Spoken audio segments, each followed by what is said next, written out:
I'm not a royal watcher. I don't really pay attention to each other, and the love that they have is really, really moving. And I just wanted to do anything I could to support them. There's so much more she could have said, but because she's such a It happened in the middle of the night. No announcement, no carefully crafted Instagram post, nothing. Prince Harry boarded a private jet at a small California airport and just disappeared into the sky. Destination, London, alone. No Meghan, no kids, no security detail trailing behind him like usual. Just Harry, a duffel bag, and whatever was left of his sanity. Palace insiders wouldn't confirm it at first, but the whispers started immediately. He's back in the UK. He's staying at some countryside estate. He's been making calls. And here's the thing that nobody can stop talking about.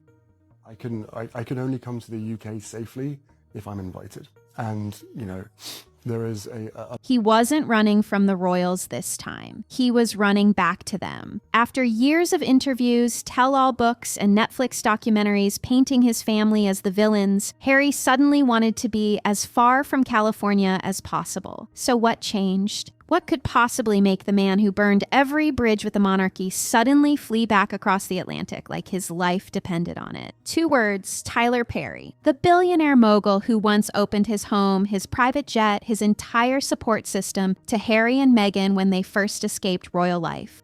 It's 6 a.m. on the 14th of March, and we are... The man Meghan called her protector, her rock, her savior in their darkest hour. That same man just detonated a bomb that's tearing apart everything the Sussexes built. And now Harry's absolutely spiraling. Before we get into what Tyler just exposed, hit that subscribe button and turn on notifications because what's coming is absolutely wild. Drop a like if you're already hooked. Trust me, you don't want to miss this. Here's what most people don't understand about Tyler Perry. He's not some celebrity looking for attention or drama. Imagine waking up to find your whole royal rebrand turned inside out. Every whisper, every private chat. He's a businessman who's been burned before, who's learned that in Hollywood, loyalty is a transaction, and keeping track of things is survival. When you've built an empire from nothing, you don't get there by being careless. You get there by being smart, by understanding that protection isn't paranoia. It's just good business. So when Harry and Meghan showed up desperate and displaced in 2020, needing somewhere to hide from the media firestorm that was absolutely eating them alive, Perry didn't just hand them the keys to his 18... For years, Meghan Markle and Prince Harry have portrayed themselves as a power couple living a luxurious life in California. $1 million Beverly Hills mansion out of pure kindness. Don't get me wrong, he absolutely helped them. He gave them safety when literally nobody else would touch them. He opened his home, offered his private jet, gave them access to his entire support system at a time when half of Hollywood wanted nothing to do with the runaway royals. Think about their position. They just left the most famous family on the planet. The British press was tearing them apart daily. They had no home, no security plan, no idea where they'd land. They were basically refugees from royalty, and Perry stepped up when nobody else would. He became Lilibet's godfather. When Meghan's team started scrubbing Perry from their narrative, they triggered that clause, and suddenly, Tyler Perry had the legal right to That's not casual friendship, that's family. He was featured in their glowing Netflix montages, positioned as the hero of their escape story. The man Meghan tearfully called her protector, her rock, the one person who showed up when they had nowhere else to turn. Perry gave them privacy, resources, and his personal credibility when their reputation was absolutely tanking. But here's the thing, Perry's not naive. He didn't get to where he is by taking people at face value. I'm not shocked that Tyler Perry is the godfather for Meghan and Harry's daughter, Lilibet Diana. This man has been so kind to them.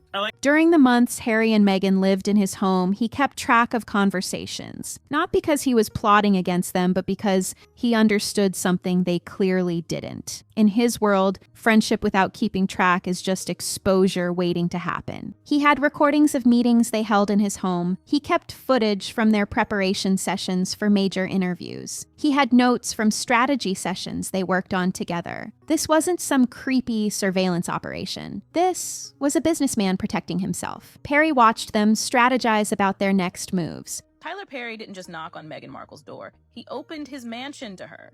When the royal escape plan was still fresh, when the Sussex cry over their situation with the palace, plan out how they'd rebuild their lives. And he made sure he had all of it. Because the one thing Tyler Perry's learned from decades in entertainment is that people will rewrite history the second it benefits them. Memory gets convenient when the narrative needs to shift. Stories get adjusted. The narrative shifts to whoever's telling it loudest. Today's ally becomes tomorrow's forgotten footnote. And when Meghan did exactly that, when she systematically rewrote their entire connection like it never mattered. Man, Tyler Perry, go ahead and start making that Prince Harry. She handed him everything he needed without even realizing it. She triggered the exact thing he'd been quietly protecting himself against from day one. It started quietly, so subtly that most people didn't even notice at first. Tyler Perry's name began vanishing from the Sussex narrative. And I'm not talking about a gradual fade. This was intentional. 1 month, he's being mentioned in press releases as Lilibet's godfather, featured in glowing Netflix montages, positioned as the hero of their escape story. Meghan's talking about him in interviews with tears in her eyes. The next month, silence. But Meghan Markle was in the Soho House environment entertaining the VIPs. Everybody knew about Meghan Markle.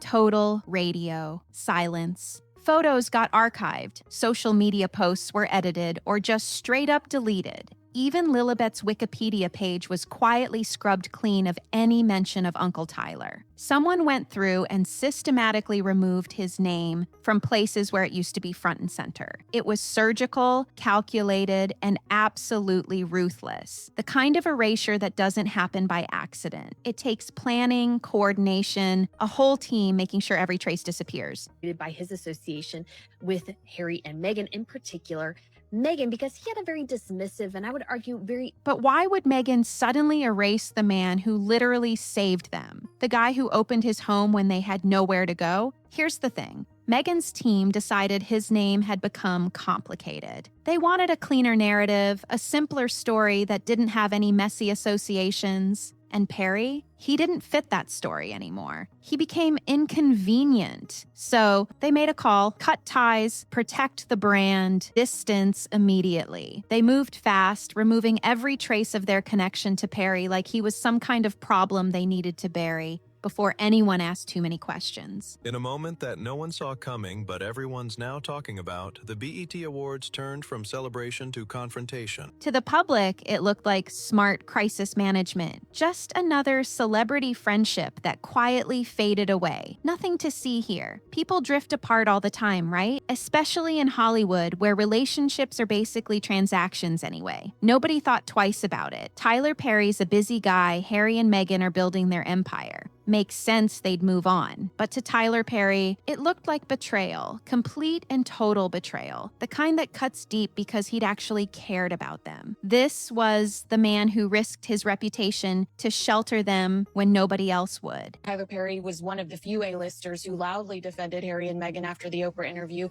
He gave them a home, a private jet, and... He gave them safety, privacy, resources, and his personal credibility at a time when half of Hollywood wanted nothing to do with them. When they were radioactive, when associating with them meant potential backlash, Perry stood up anyway. He put his name on the line. He opened his home for months, not days. And the moment it became convenient to pretend he never existed, they ghosted him completely. Erased him like he never existed. Like those months in his mansion meant nothing. Like all those tearful phone calls, all those late night strategy sessions, all that support and protection, none of it mattered anymore. With Diddy, with Harvey Weinstein, with Ron Burkle, who's the owner of Soho House. Tyler Perry has been to the Toronto... He was just collateral damage in their brand protection strategy. But here's what Meghan's PR team forgot. Perry's not the type to just take that quietly. He's been in this industry too long to not see it coming, and he's too smart to not have a response ready. By systematically erasing him and publicly pretending their connection never meant anything, they did exactly what he'd been prepared for from day one. They thought they were protecting their image, making a clean break, moving forward without any baggage. What they actually did was unlock the vault. Weinstein ex-wife.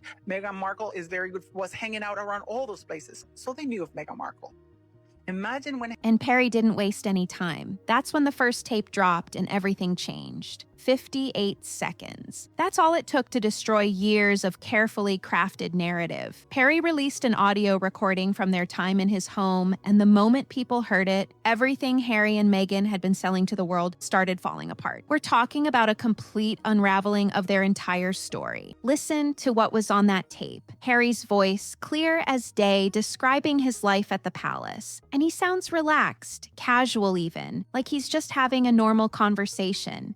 I'm Canadian, which makes me a royal subject of King Charles III, and I support the coronation this spring But here's where it gets wild. What he's saying on this recording is completely different from what he told Oprah. I mean, completely different. Totally different from what's in his book, from what he said in interviews, from the whole narrative he's been pushing. It's like listening to two different people talking about two different families. On the recording, he's talking about palace life in a way that doesn't match the victim narrative at all. The tone's different. The descriptions are different. He's actually laughing at points, making jokes about royal life that don't sound anything like the trauma he described to the world. The whole vibe is just off from everything the public's been hearing for years.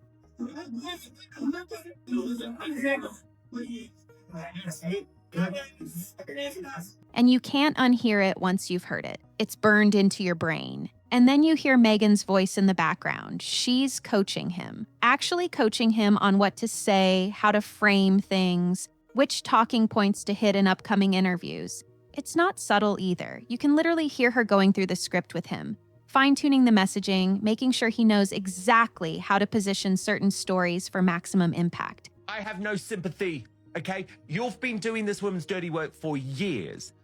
Okay, let's talk about this for a hot minute. She's telling him which details to emphasize, which emotions to show, how to make it all land with the audience. Get this, nothing was spontaneous. That emotional Oprah interview where Harry looked like he was pouring his heart out, where millions of people watched him get choked up talking about his family, rehearsed. Those carefully chosen words about his family, the ones that made headlines around the world, scripted beforehand. Every pause, every emotional beat, every revelation that felt so raw and real and honest, it was all planned out in advance.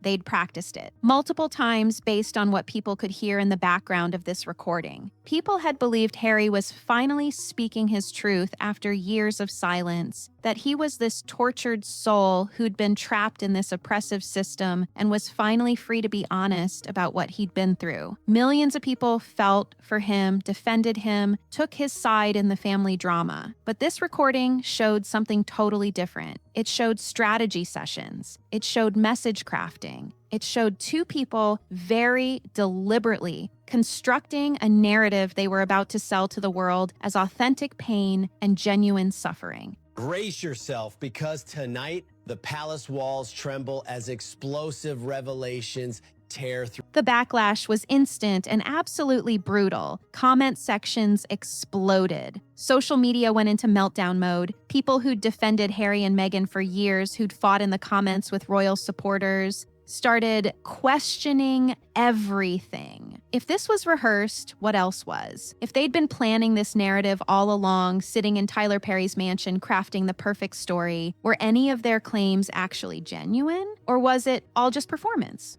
Meghan Markle just turned a cozy California bookshop event into an episode of Real Housewives of Montecito. So here's the whole foundation of trust they'd built with their supporters started cracking wide open. And that's when Harry did something nobody saw coming. He got on a plane, middle of the night, no Meghan, no kids, no announcement to the press. Just Harry, alone, heading back to the one place he swore he'd never return to, London. The place he'd spent years telling the world was toxic, oppressive, the source of all his trauma. And now he's going back. Palace insiders wouldn't confirm it at first. They never do, but the whispers started immediately. Now listen, Megyn Kelly didn't just comment on Meghan Markle's humiliation, she practically turned it into an art form.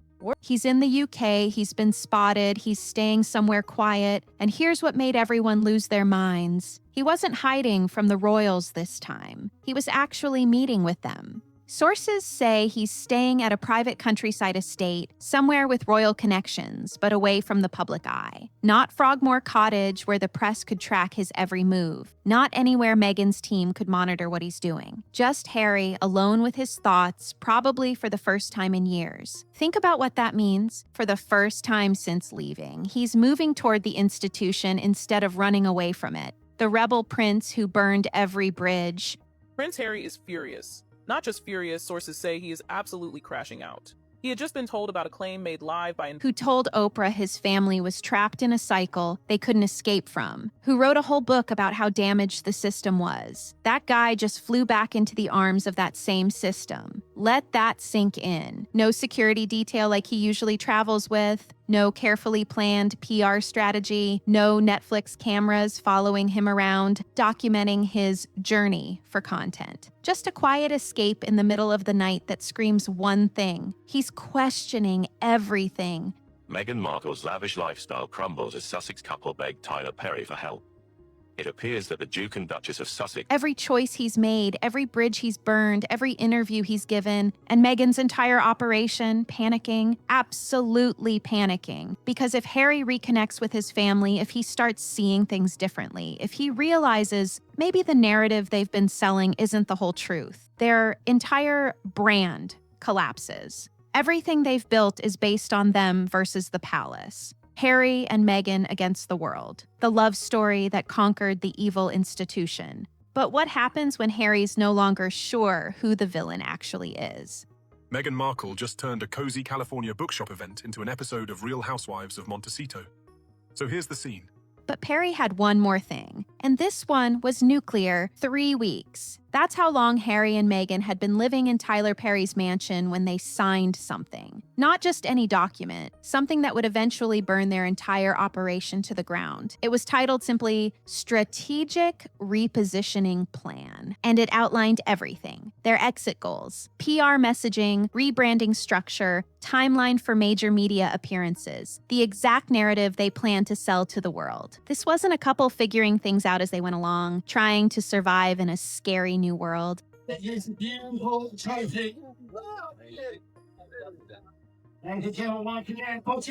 This was a calculated campaign with target dates, talking points, and predetermined outcomes. And at the bottom of the final page, 2 signatures, Harry's and Meghan's, right there showing they knew exactly what they were doing from day one. Tyler Perry didn't release this through some dramatic press conference. He didn't do an exclusive interview or make a big announcement. He simply let it circulate to the right people: journalists, royal commentators, people who would understand exactly what they were looking at. And once they saw it, there was no walking it back. Hold on tight, because in a shocking, humiliating, and utterly catastrophic twist that left Meghan Markle seething. Here's the thing. This showed that the Oprah interview wasn't some spontaneous outpouring of suppressed pain. It was literally on the timeline, scheduled, planned, positioned as phase 1 of their rebrand. The Netflix deal wasn't them finally getting to tell their story after being silenced. It was phase 2, already negotiated and outlined before they'd even left Perry's property. Every single move they'd presented as authentic and organic was right there in black and white. Premeditated, strategically executed, the whole, we're just trying to live our truth narrative.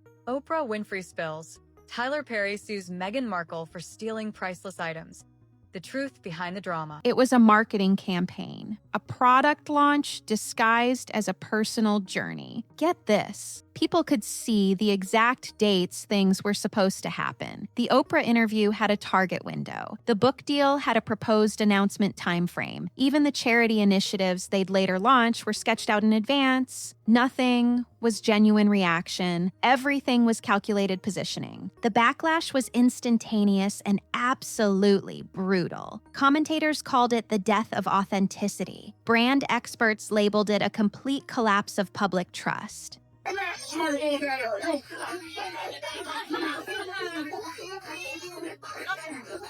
Royal watchers who'd remained neutral finally picked sides. And it wasn't the Sussex side, because this wasn't about whether Harry and Meghan had real issues with the palace. It was about the fact that they'd sold millions of people a story of honest truth-telling while operating from a literal script the entire time. And Tyler Perry, the man they tried to erase from their narrative, turned out to be the one who'd helped them build it. So, where does that leave them now? Let's talk about the aftermath, because it's messy. Meghan's watching her empire fall apart in real time. Meghan Markle is under growing pressure to speak out after her best friend. That lifestyle brand launch she'd been hyping up for months, the one that was supposed to be her big reinvention, it flopped spectacularly. The kind of flop where you can't even spin it as a soft launch or a learning experience or testing the waters. It just failed hard. The products nobody wanted, the messaging nobody connected with, the whole thing dead on arrival. Comment sections turned into absolute war zones. Every post, every announcement, every carefully curated Instagram story with the perfect lighting and the perfect aesthetic. So Prince Harry and Meghan Markle just made this insane power move that I did not see coming, and it has shocked and People weren't buying it anymore. They felt played, manipulated, deceived, like they'd been investing real emotional energy, defending these people in arguments with friends and family, only to find out they'd been watching a performance the entire time. Magazines that used to give her soft, flattering coverage, the ones that would run glowing profiles and sympathetic interviews, suddenly passing on her pitches. Editors who used to jump at the chance to feature her are now politely declining. Brand partnerships that seemed rock solid just months ago, quietly dissolving behind the scenes.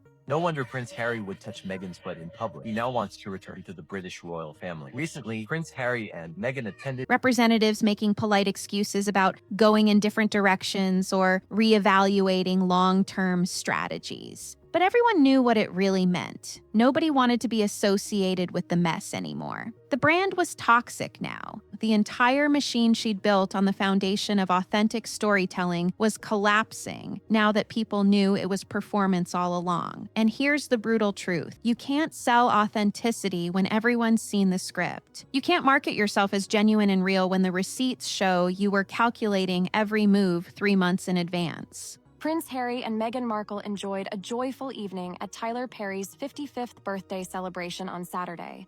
The whole thing falls apart. And Harry? Sources say he's different now, completely different, quieter, more withdrawn, almost reflective in a way he hasn't been in years, maybe ever since leaving the palace. The man who left everything for love, who burned every bridge with his family, who told the world he was finally free and living his truth, he's starting to look like someone who's realizing something really uncomfortable. He wasn't escaping control, he was just trading one handler for another. The institution he ran from at least had centuries of tradition, established protocol, a framework that had existed long before him. I think that there's going to be divorce in the next 3 to 5 years. And I hate to say that, but I'm sorry, when the money pot starts... What he ran to? Talking points, timeline spreadsheets, strategy sessions disguised as emotional support, that secret trip to London, the one in the middle of the night. It wasn't just about seeing family or reconnecting with his roots. It was about clarity, about stepping away from the operation long enough to see it from the outside, about understanding that the fairy tale he'd been living, the one he thought was so different from royal life, was really just another carefully constructed narrative. Has no way out. And that those secret tapes are about to be leaked. What is he going to do? And the cameras had been rolling the whole time, just from a different angle with different people holding them. They thought they'd outsmarted everyone, outmaneuvered the palace with its ancient rules and stuffy traditions, escaped into this new life of freedom and authenticity where they could finally tell their truth without anyone controlling the message, where they could be real, be honest, be themselves without the weight of the institution crushing them. But in the end, it wasn't royalty that destroyed their story. Is that we just are astounded by is your generosity. You know, it's like you built this empire, which we... It wasn't the British tabloids with their endless negative coverage, or palace insiders leaking stories, or even public opinion turning against them. It was the receipts. It was Tyler Perry keeping track of everything from day one. It was one man they tried to erase from their narrative, who they ghosted when it became convenient, who waited patiently for exactly the right moment to show the world what really happened behind the scenes. And Tyler Perry, he's thriving, absolutely thriving, and things have settled down for him. The noise around his name has faded, and his reputation actually stronger than it was before all this happened. It was a gesture that spoke volumes about the trust and affection they felt toward him. A trust Meghan openly... Because now he's not just seen as a successful mogul. He's seen as someone who protects himself wisely and doesn't let anyone rewrite his story. Here's what's interesting. He's not doing interviews about the Sussex drama. He's not writing tell-all books. He's not appearing on talk shows to trash them or defend himself. He's not playing the media game at all. He's just existing, unbothered, powerful, living his life while everyone knows he still has more if he needs it. More recordings, more footage, more notes from those months they spent in his home. Meghan Markle recently said that you reached out to her and said, come, you can live in my home.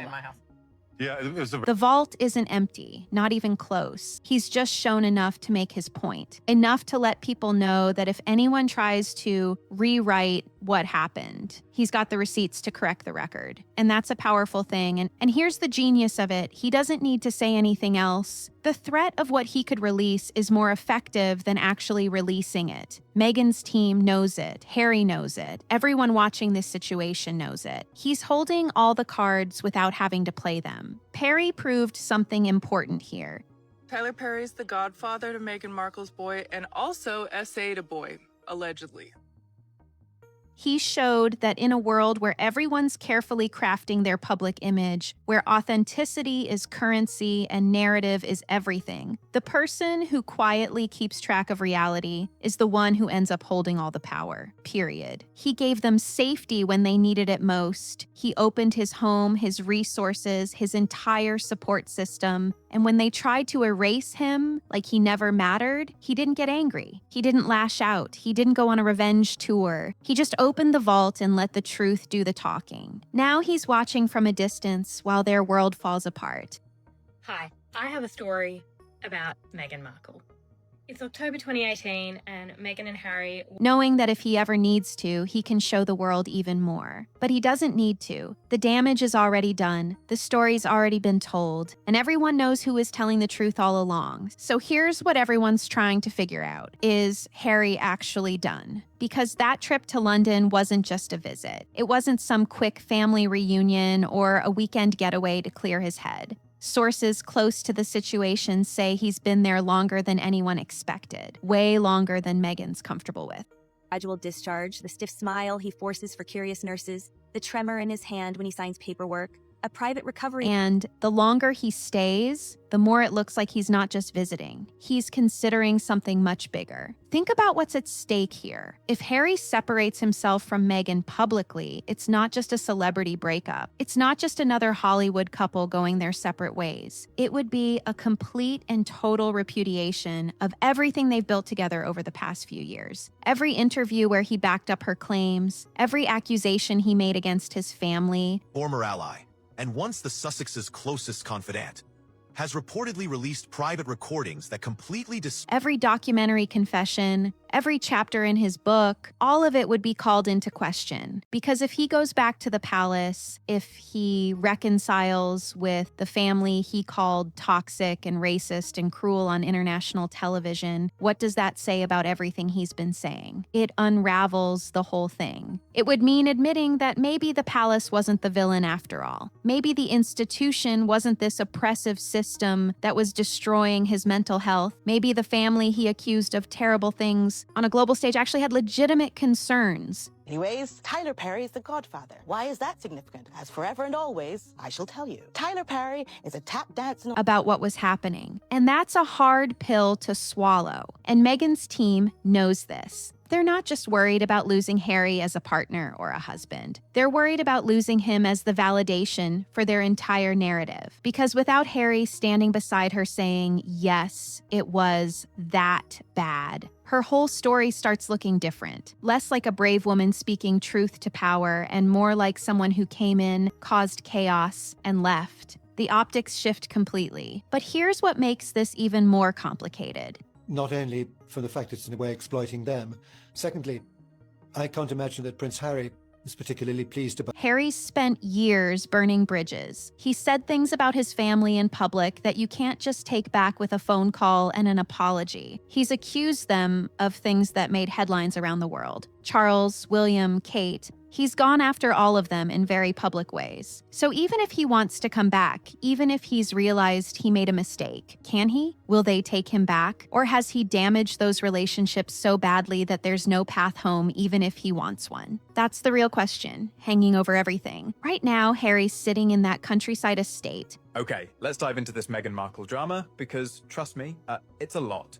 We're talking about someone who's been a major figure. Probably wrestling with the biggest decision of his life. Stay with Meghan and watch everything continue falling apart, knowing it was all built on a script and strategy sessions. Or go back to the family he destroyed his relationship with, admit he was wrong about basically everything. Okay, buckle up because what's going on behind the scenes with Harry, Meghan, and Tyler Perry? It's not just messy. And try to rebuild something from the ashes. Neither option is good. Both require him to admit he messed up massively. The question is which mistake he's willing to own, leaving in the first place or staying after he knew the truth. So where does this leave everyone? Seeing a season 3 of With Love, Meghan. Will it be on Netflix? Do we know? Well, the holiday special is coming. Tyler Perry's sitting pretty. He's not making noise, not seeking attention, just living his life while his reputation's stronger than ever. The guy they tried to erase proved he's the one person in this whole mess who was actually thinking ahead. And he's still got more in that vault if anyone wants to test him again. Smart move on his part. Meghan's empire crumbling in real time. The brand partnerships are gone. The magazine covers dried up. The lifestyle brand nobody wanted. Everything she built on being authentic and real collapsed the moment people saw it was all scripted from the beginning. Turns out you can't sell genuine when everyone's seen the rehearsal footage. The whole thing just fell apart. Across the internet.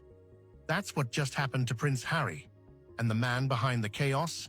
None other than And Harry? He's the one caught in the middle of all this, sitting in that UK estate, probably realizing for the first time in years that he wasn't escaping control when he left the palace. He just traded one set of handlers for another. One had centuries of tradition. The other had timeline spreadsheets and talking points. Not exactly the freedom he thought he was getting. They thought they'd beaten the system, outsmarted the most famous family on the planet.